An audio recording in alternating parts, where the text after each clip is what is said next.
Magandang hapon.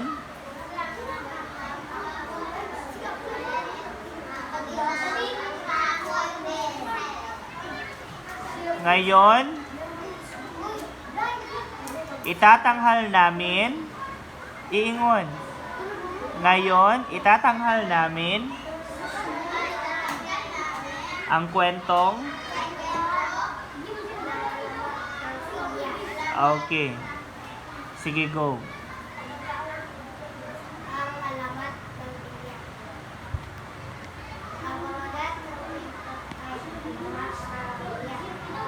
Ang mga taon sa kwento ay ayon sa iyak. Nangyari ang kwento sa bahay. Nangyari ang kwento noong unang araw. Una, inutusan ni Aling Rosa si Pinang na magluto ng pagkain.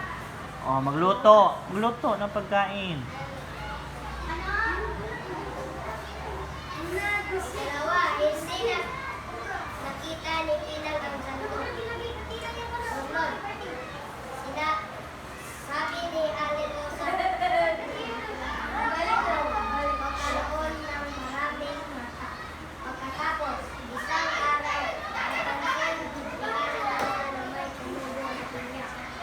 Nagtutulan sing And bow. Okay, clap your hands for group 3.